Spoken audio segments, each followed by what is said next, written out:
Hey guys, John here again today from Toxic Spikes, and I have an awesome battle here with NailLegends. Well, he used to be known as Coot Office, and even before that, he used to be known as like Nail840, I think. Anyways, he's one of my friends, and one of my longtime YouTube friends. He's been here pretty much since the beginning of my channel, one of my first subscribers, and he wanted to have a battle with me, and we both decided that we were just going to bring some new pokes we were testing out. It ended up being a very fun battle. So I'm going to lead off with the Electros, while he leads off with his Aerodactyl. And this Electros is an acid bomb one, or an acid spray, whether or not you're going by Japanese or English or whatever.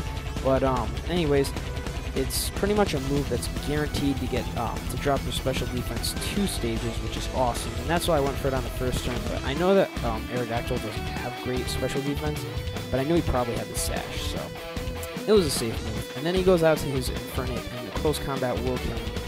But, you know, his lead's down, my lead's down, so it's not that bad. And the interesting thing about Electros is that he actually has a great typing in electrics, that he only has one weakness, and then that weakness is cancelled out by Levitate. So he has no weaknesses virtually, unless it's like gravity, which is pretty cool. And he's one of only 3 Pokemon other than Sableye and Spiritomb to have that, so it's an advantage when using him. So now he goes out to his Infernape, and unfortunately Quagsire's special attack is not all that great, and Boiling Water is just really there for the burn hacks.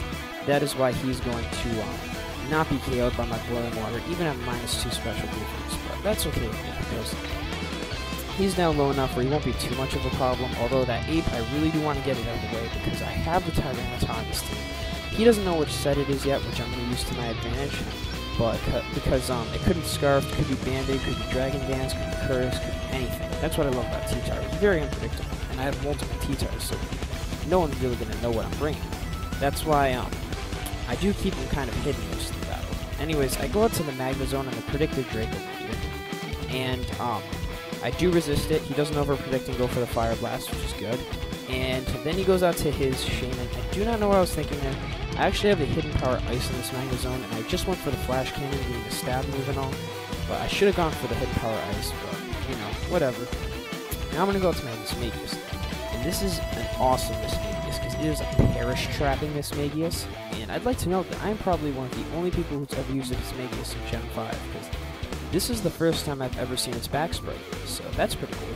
And now I know I'm a special wall pretty much, and I know that thing's pretty bulky because it does have the Protect, which it probably has the Leech Seed.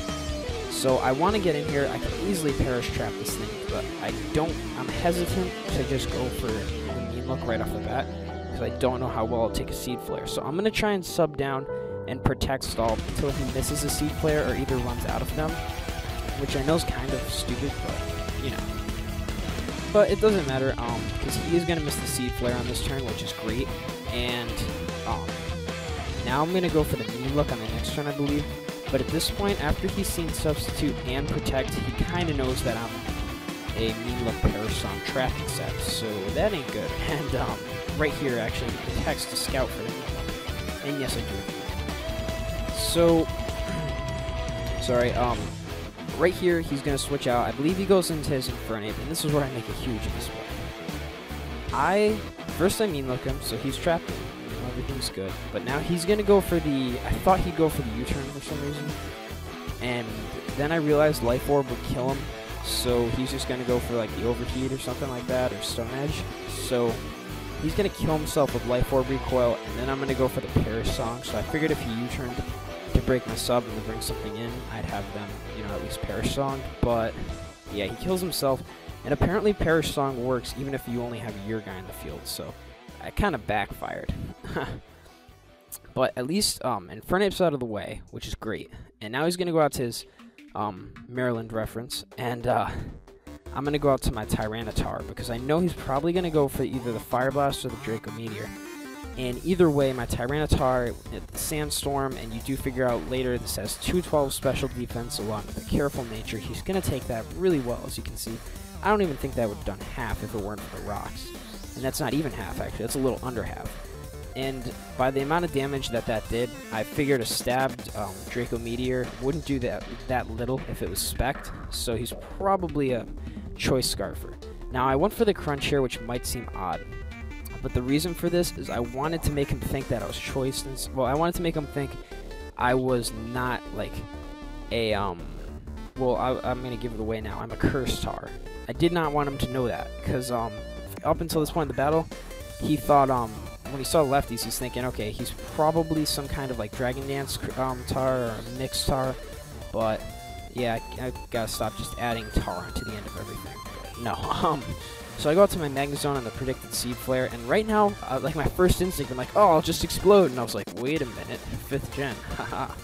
So I make the good play and go for the Hidden Power Ice, which did probably more than the explosion would have done. Even though Magnezone has decent attack, it's just really not going to do much in 5th gen because I do not have their defenses. So, yeah, whatever. I go out to my Scrafty now, and I want to kind of set up a sweep here. And Scrafty is just like Golurk. In this gen, he's really cool, but I don't know. He just seems a little too underpowered for OU. Like, he just misses out on too many key KOs, in my opinion. I don't know. I mean, he's good and all, but he's just too manageable for other teams. As you can see here, I go for the Dragon Dance, and then I'm gonna go. I make the really stupid play here. I'm figuring an Ice Punch wouldn't kill, which it probably would have. But I forgot about Protect, and I went for the High Jump Kick to get more damage, because Stab is 130 base power. And Protect makes you miss and crash, and you lose half your health. I'm lucky that it's not, like, you know, Gen 4 rules, or I don't know if it was Gen 3, where you lose half of your opponent's health. So that's, at least that's a plus, because I would have lost a lot more than that, probably. And right here, I'm like, you know what? I can't afford to miss the High Jump Kick, so I'm just going to go for the Ice Punch. But unfortunately, after Protect, Leftovers, and Leech Seed, he's going to be at more than half health. And the Ice Punch, I mean, at +1, it really doesn't do a lot. But, you know, what else can you expect? It's a Scrafty. And right here, I'm thinking, crap, I need to get rid of this Shaman. All I have left is a Quagsire, a Mismagius, that's a Perish Trapper, and a Tyranitar. So I really have no offensive moves to deal with this thing, because I think he'll probably outspeed my Tyranitar, as I'm not invested in speed at all. And he's going to outspeed my Swampert. Swampert's a scrub. He would outspeed my Quagsire. And one-hit KO both of them, mind you, with a Seed Flare. Except maybe not Tyranitar, but he'd leave him at an uncomfortably low health. So I pretty much have to go into Mismagius, and right here my main goal is A, set up the Perish Song, or B, stall at a Seed Flare. Because I know his other moves Earth Power now, because he's showed it off. And I know Quagsire could probably take an Earth Power and, I don't know, just try and get him down with Boiling Water, Earthquake. And I know that, yeah, actually Quagsire would not have been a good idea. Toxic, that's what I meant to say. I would use Toxic on him. Or I could have gone out to my Tyranitar to try and get a Crunch off and just finish him off. Or maybe start cursing up, but Leech Seed obviously would not have been a good option. So I'm going to substitute as he Leech Seeds, which is good. And I believe right here, I miscounted. I believe that he had already used up 8 Seed Flares. So I just felt safe to go for the mean look here, I think. And he saved one, just in case I kind of, you know... Oh, no, I Protect first, sorry. Just to make sure right here that he uses up his Seed Flare, but he saved it predicting my Protect. So I'm like, talking to him in the Skype chat, I'm like, out of Seed Flares, aren't we? And he kind of baited me into thinking that he was out of Seed Flares. But he has one more left, which is going to break my sub, which is pretty much going to render my Mismagius useless. I go for the Perish Song, thinking he can't even hit me at all, thinking he might switch. But he's going to have that Seed Flare, that's going to suck, and I'm going to have to hope that I can get 2 Protects, because our Perish counts will fall down low enough there where I could switch out. Actually, I'd probably stay in his Deathfire anyway, so the Protects don't matter, because Mismagius at this point is kind of done. So, this was kind of a stally part, which kind of sucked, because I'm just protecting. And I know that's kind of stupid, but, you know, I need that thing down. And it's funny that I have no attacking options. It's like, you've got a Mismagius in there, just kill it with something, but I can't, because I'm in such a bad position. But I know for a fact, I'm like, you know what, I'm looking at his team, and if I can get this Shaman done, then I can bring in T-Tar and I can probably sweep, because he does not know what kind of T-Tar it is yet. He probably still thinks it's an offensive Dragon Dance one, and if it was, he probably would have won this, to be honest, because then I would not have been able to survive his bulky pokes that he still has left, and I would have been Will-O-Wisped or hurt too much, or So it's actually really good that I brought out a curse one. And the whole way that the curse tar works is you save it for this exact situation. You save it for when you're down, when you've eliminated T-Tar's counters, and when your opponent is has felt too comfortable, has kind of, you know, let you get rid of his counters, but at this point they're like, I can still deal with him. So he's gonna die to the Perish song now. I know, kind of sad I had to do all that just to take out Shaman, but you know, die Shaman, you suck. First successful Perish trap, yay! Even though I didn't really trap him, but anyways, he goes out to his thing here, his Hydreigon or Sesendora, and goes for the U-turn. And that doesn't do a lot, so I was actually pretty happy with that. And I believe right here I just go straight away for the either the rest or the curse. And I'm kind of fearing that thing. I go for the rest, yeah. So he's kind of worried now. He's like, oh crap, that better not be a curse star. It's Dragon Dance, right? And I'm like, I don't know, I'm not telling. So right here he believes that I probably have max HP. And he's going to go for the Pain Split, but unfortunately I think he invested one too many HP EVs, because the Pain Split's not going to do like anything to me. And of course I get the rest from the Sleep Talk, but while this sort of stallish part's going on and Tyranitar's owning, I'm just going to kind of explain the whole premise of this set. Late game, your opponent's done, his counters are for T-Tar are gone, you're down. In a situation like this, I'm down 4-2 right now, I believe, or I'm either down 3-2 or 4-2. You bring in T-Tar, and you just start cursing up, and when you get low enough on health, you use Rest, which will bring you back to full health and will cure all your status ailments. And then you can use Sleep Talk to draw the curses and the crunches to deal with your enemy. Crunch will hit everything in the game for some kind of damage. And yeah, so I mean, pretty much it's just time for Tyranitar to sweep. After you start setting him up like this, because right here he's noticing his Earthquake's doing nothing and bar critical hits.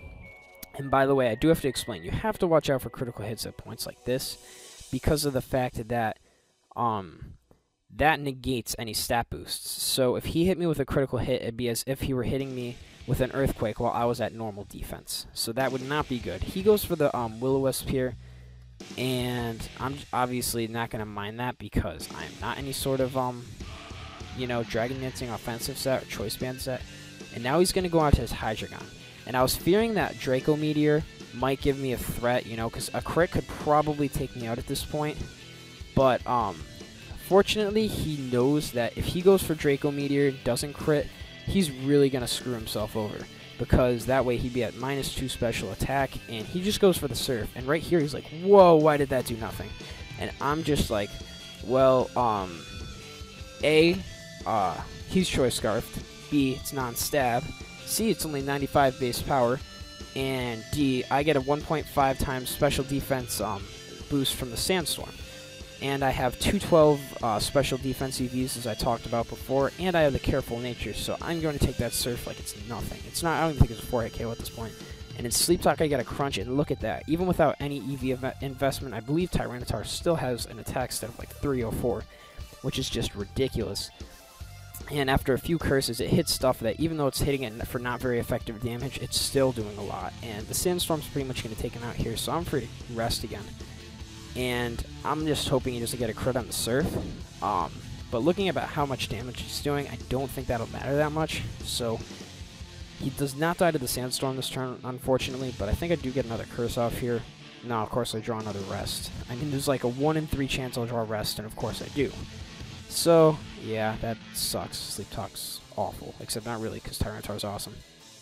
And he's going to Surf again, and he actually gets a crit, so now I'm worried. But fortunately for me, even a critical hit wouldn't, I don't even think that'd be a 2-hit KO, like on a at full HP. I draw a Curse here. I was kind of hoping for the Crunch, but whatever. He's going to die from the Sandstorm anyways. Oh yeah, I guess I wasn't hoping for the Crunch. And now he brings in his Dusknoir. And this is pretty much where the game is decided. If he can get a crit here, he can probably take me out. But if he doesn't, I'm going to wake up and rest. And yeah. And that's another reason why he told me to title this video on how to piss off NailLegends. Because he was not too happy because he thought he had it in the bag. He actually thought Mismagius was like my last guy. He thought I just had Mismagius and Quagsire left. So it was actually pretty surprising to him when I pulled out this Cursed Tar, and he was like, crap. I really have nothing for this. And just that moment of panic you get on the other battlers when you bring out your sweeper and they're just like, wow, I have 4 pokes left and I know I'm gonna lose. But anyways, that was a great game. He's a great battler, and he has a new channel now. He's no longer Kudafist. His name is NailLegends, as I said before, and he does all kinds of stuff on his channel. He does like Call of Duty, he does Halo, he does Pokemon. Go check him out, sub him, great guy. I think he's got over like 400 subs now, so I mean he's doing very well these days. Thank you to all the new subscribers I got from Pokemon Beta. I've been getting more every day. I'm almost to 300, and you know, as soon as I even started to think about my 300 sub special, sorry, 200 sub special, I'm almost to 300, so I'm like, yeah, let's just make it a 300 sub special. So anyways, great battle, man. So, all that leaves me with my question of the day, and I actually do have a pretty legit one today. As you know, March Madness has started, and probably a lot of you have made brackets, so I want to know, who do you have going all the way? I personally am a Boilermakers fan. I have Purdue winning the entire thing, and I think they have a pretty good chance at it. So, leave your comment below, and, yeah, you know, March Madness started today. It's pretty sweet, except for Louisville losing, because they should have won. So, anyways, that's all. Rate, comment, sub. Peace, guys.